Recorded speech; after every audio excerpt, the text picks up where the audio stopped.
Alright, hello everyone, my name is Matt Scorpion, and welcome to This Week at Bungie. Sorry I took last week off, I just kind of wasn't feeling it, and this one is a little bit later than I would have preferred, but I had to go and get dinner. But aside from that, now, as you can imagine, this is kind of like the 3.0s have launched, here's how we're tweaking them TWAB. So going forward, I'm basically going to avoid the numbers and what they want to say about some things, and some of the things they are doing specifically. So, getting into the Solar subclass. Now, they are reworking Restoration a bit, nerfing it a little bit. So, at one time, Restoration base healing rate is going to be reduced from 25 to 20 health per second, and then 40 health per second in PvE activities, down from 50. So, it's going to be a little less potent in PvP, and a little more or less potent in PvE. And Restoration times 2, which I believe is still only accessible from unique aspects and lore lays, possibly, is going to reduce the health healing from 40 to 32.5 and 65 to, 40 to 32.5 and down to 65 from 80 in PvE activities. And now that also no longer stacks with healing rift ceiling, so the stronger heal over time value is prioritized and will stop the weaker heal over time from taking effect. They won't work together, only the strongest one will be working. Also, reworking Radiant, so Ember of Torches, the one that gives you Radiant on powered melee. Radiant base duration is reduced from 10 to 8 seconds, and now applies a negative discipline debuff. Ember of Solace now provides a bonus 50% to Radiant duration, rather than a flat 5-second buff. And note, this is consistent with its behavior with Restoration. And then, they also are addressing, knock him down on Golden Gun. So, it's a little bit nerf, a little bit different. So, now, Knock Him Down on Golden Gun will now provide a 15% damage bonus to Deadshot Golden Gun and no longer provides bonus time. So the Rapid Fire Golden Gun, it is a little bit tougher to kill, but doesn't extend time anymore. And now the Marksman Golden Gun, the 3-shot, now doesn't have any damage resistance to further identify between the two. Because one was just the Rapid Fire, the other was the 3-shot. And as well, Blade Barrage got a little bit of a nerf, so that Blade Barrage bonus projectiles are reduced from 5 to 3 per group, and now releases a total of 20 knives, down from 24. So it's not going to be so powerful, so we're probably going to be needing to do the damage testing for Blade Barrage again next season. Now, for Celestial Fire, that's one of the ranged solar melees on Warlocks. They increased close range melee damage from 90 to 100. Players using Celestial Fire and the auto melee option are no longer disadvantaged in close range melee fights, which I believe that means that you'll be allowed to actually use your normal melee and not have to, you know, deal all of that in the thing. Now, going to Void. Void Overshield. Fixed an issue where the Overshield was only providing a 25% PvE only damage resistance to the Overshield rather than the intended 50. So it is Void Overshields, if they felt weak, are not supposed to be that weak and got stronger. Now, Nova Bomb Vortex. The not Silver Bomb, the other one, the Suck Bomb, it's got its projectile speed increased by 21%. The radius of the pull has been increased by 17%, and the strength of the inward pull has been increased by 20%, so it will basically pull harder and farther, generally. Then, as well, for Sentinel Titans, the Shield Bash, it's improved reliability of applying suppression with the Shield Bash, in case, you know, you've been relying on that for that.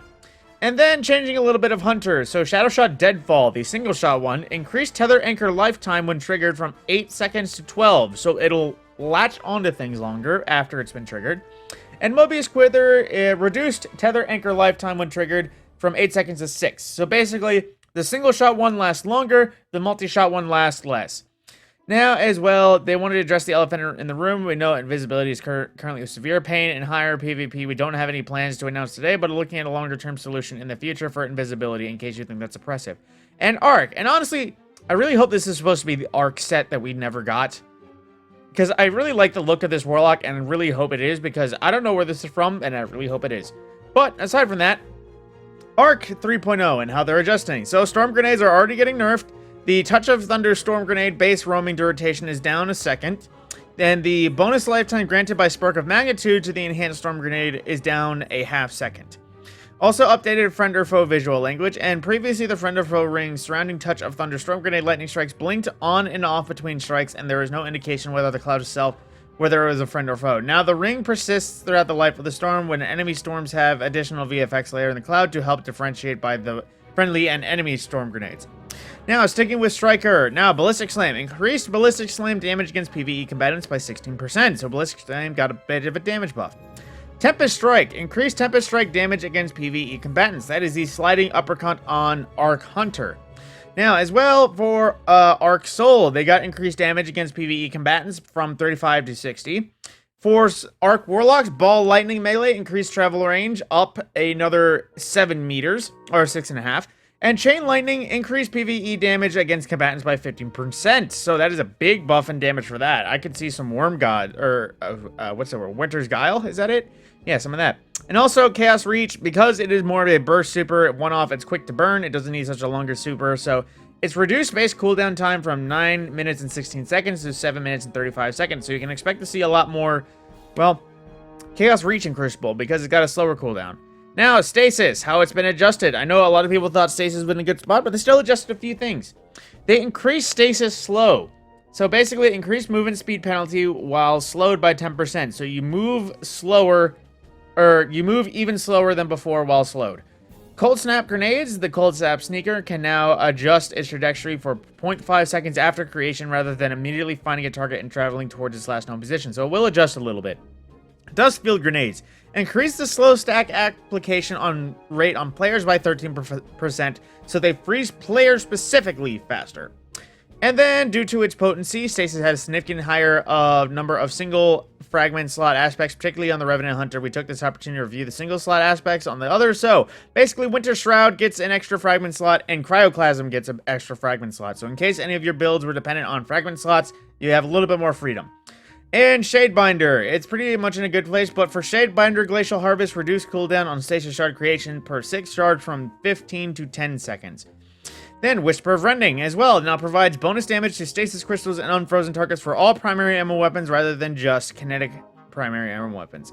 And that's pretty much a majority of that. That is all the Arc 3.0 adjustments they have at least revealed to us, and it sounds kind of broad, like that's everything we're getting, so there's that.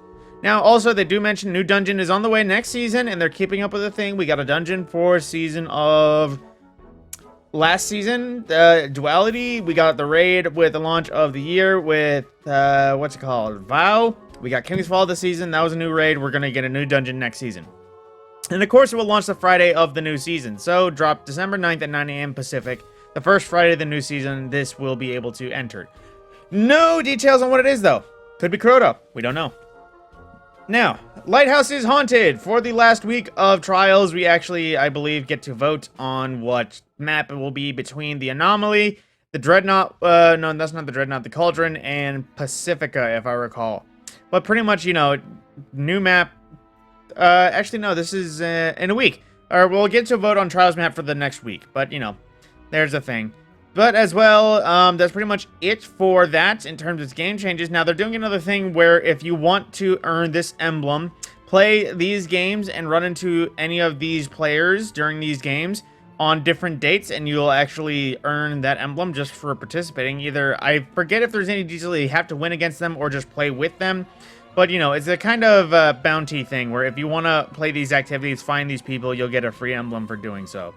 Now, players must match with a bounty target during their time slot and win or complete the match. So there's that. If you're on the same team, you're tasked with helping our bounty achieve victory. If you're matched against them, you need to try your hardest to defeat them. If it is a PvE activity, you must complete the activity to be eligible for the emblem. Also, note from the team, habitually quitting activities during these bounty time frames can result in disqualification. Leaving too many matches can also result in your account being suspended. So do not try to just leave a game constantly trying to actually find these people. Play the game and just hope you run into them. Now, of course, there is some bounty or things that are available for Bungie rewards, and I would recommend that if anyone takes it, you have from now until next reset on November 8th to catch any of these things that you want, which is basically a week or so, 5 days, maybe next Tuesday. No, that's two. Well, you'll have a certain amount of time to actually earn them, and then a certain amount of time to actually buy them. And then there is, aside from that, there is a lot of Festival of the Lost art, because I feel like this is actually a lot of people's favorite time of the year in general. Either it's theme, costumes, or just some of the cosmetics. I think a lot of people prefer Festival of the Lost over literally every other event. Like, Guardian Games is kind of bleh, the Dawning is alright, but it's just baking cookies, and then, you know, that's how it goes. And then also, heads up for PlayStation 5, supposedly, on the old version, or something, things weren't optimized and things. So see, there's supposedly some optimizations, modified some textures on old Xboxes to reduce memory footprint, but I don't see much difference. That might be just because of what I'm watching them on, and I can't exactly tell. But yeah, supposedly there's some updates to old stuff and fixing them a little bit more. But aside from that, here's our issue report. So, saving Stadia characters. Destiny 2 players whose main characters are on Stadia should set up cross-save with another platform so they do not lose access to their characters after shutdown on January 18th. Additionally, after January 18th, players with Google Stadia as their primary account should not deactivate cross-save for any reason. Doing so will result in players completely losing access to their characters. So, basically, they're saying in case you ever want to move platforms, they recommend that you just save crossplay and don't do anything after that. Then for daylight savings, beginning on November 6th in the United States, Destiny 2's daily reset will update to 9 a.m. Pacific, aka 12 noon. So if you want to update on that. And a new hotfix next week. Per the usual, times it will go down and times it should come back. Now workaround for converting pages. Players are still having issues converting their spectral pages into manifested pages. Should ensure that they both obtain the gone but not forgotten quest from Eva Levante in the tower.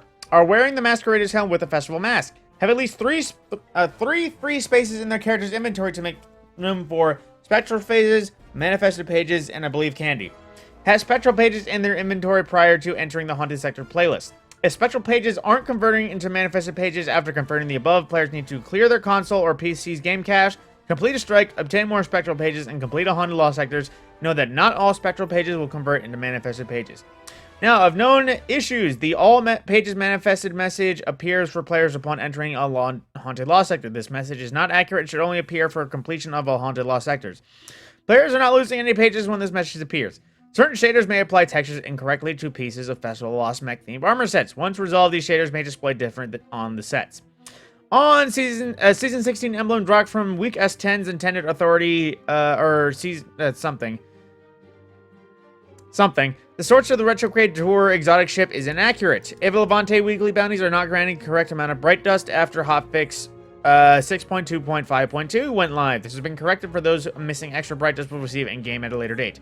And of course, for the full list of article issues, known issues, and report to the help forum.